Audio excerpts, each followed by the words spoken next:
तस्य वितुर्वरेण्यं भर्गो देवस्य धीमहि धियो यो नः प्रचोदयात्।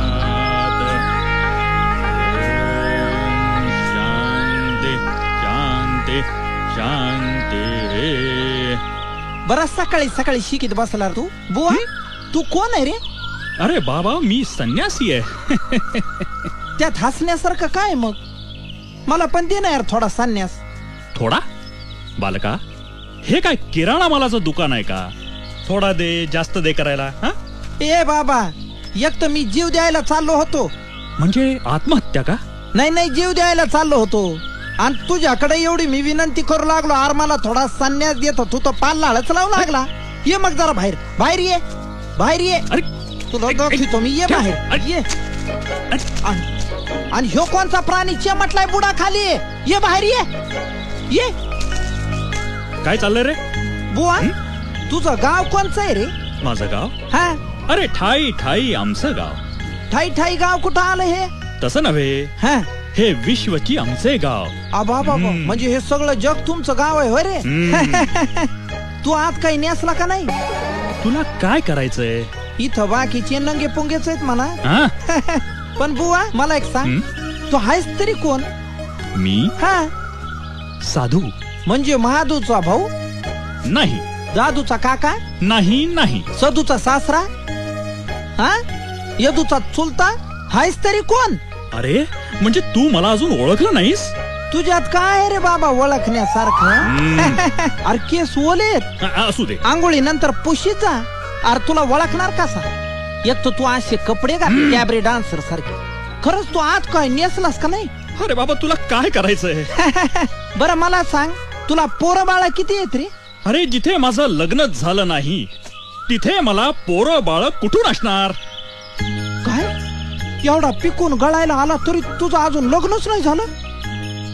बुवा तुला ध्यान नाही का रे येत कसलं लग्नाचं? अरे आम्हाला फक्त देवाचं ध्यान. आहा. देवाचं ध्यान त्यातच आमचं समाधान. बुवा तुला कुणी पोरगी नाही का रे दिली? तोही प्रश्न नाही. मग लग्नासाठी तुझ्याकडे पायका नाही का? आ? तोही प्रश्न नाही. म्हणजे पोरीची अडचण नाही, पैशाची अडचण नाही. आलं माझ्या ध्यानात बुवा. काय म्हणजे तुझ्यातच काहीतरी दोष असणार आहे. तू आज काही नेसला का नाही? अरे तुला काय करायचंय? अरे एवढं वारं वावदा नाही इथं, जोरात वारा आला उडालं तर मागून तुझीच पंचायत होईल ना रे बाबा. मी बघीन काय करायचं ते. आहा. तुझं नाव काय? मला नाही ओळखलं तू? नाही. मी सावळ्या कुंभार. बर माझी बायको लय मस्त आहे. 2 गाढवानी लेकर आहेत मला. बर म्हणजे माझ्याकडे 2 गाढव आहेत, त्यांच्यावर लेकरावानी प्रेम करतो मी. तसा प्रपंच नेट काय माझा मस्त आहे. सगळं चांगलं आहे ना? हा. मग अडचण काय आहे? कसं आहे बुवा, मला रोज पहाटे उठावं लागत, माती तुडवावी लागते, मडकी गाढवावी लागते आणि ते नेऊन बाजारात ती खावं लागते. लय म्हणजे लय त्रास आहे मला. लय म्हणजे लय कटाळा आलाय. सावळ्या प्रपंच करावा नेटका. अरे असं त्रासून कसं चालेल? तुझ्या मनातलं नैराश्य काढून टाक. नाही मला काढूनच टाकायचंय नैराश्य. पण त्यासाठी बुवा काहीतरी मंत्र दे ना यार मला. मी सांगीन तसं वागणार? हा तसंच वागीन. तुला काही हिताच्या गोष्टी सांगतो. सांगा बुवा. परधन मानावे जैसे वमन. आहा. परस्त्री माते समान जाण. आहा. चित्ता ठावे समाधान. हो बुवा तुझे बोल मी अमृतावानी माझ्या कानात साठवून ठेवले.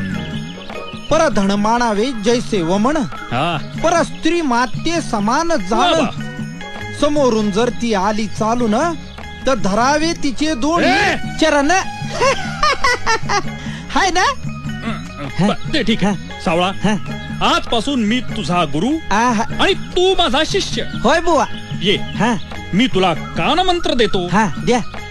ए बुवा काय झालं? अरे कान मंत्र द्यायला का थुकायला कानात? अरे बर दुसरा कान इकडे. नको डॉक्टर कडे गेलो, 2 कान त्याने पाहिले. तो म्हणाल तो माणूस थुकुस्तवर तू काय करीत होतास असं म्हणलं. म्हणजे मग बर ठीक आहे. हा सावळा हा. आता तू घरी जा. हा उद्या पुन्हा ये. हा. अरे आम्हाला स्वर्गात जायचंय. हा म्हणजे माझ्या ऐवजी बुवा तू आत्महत्या करीतो का काय? वेड्यासारखं बोलू नकोस. का? देवांना भेटायला जायचंय. हा मला पण यायचं स्वर्गात. तू मला पण यायचं. नको नको नको. नाही मला पण यायचं. तू यायचं नाहीस. नाही बुवा, जिथं गुरु तिथं शिष्य. बुवा मी पाय धरतो, मला यायचं. मी पाय मला मी नाही. तू असा चावटपणा करणार असशील तर मी तुला स्वर्गात देणार नाही. तिथं कुणाचेच पाय धरणार नाही मी. नक्की? नक्की. मग ठरलं. हा हा, धर माझा हात. बर. मी डोळे आणि मी सांगेपर्यंत डोळे उघडायचे नाही. काय काय धरायला सांगशील बुवा? चुप बस. हा चला स्वर्गात.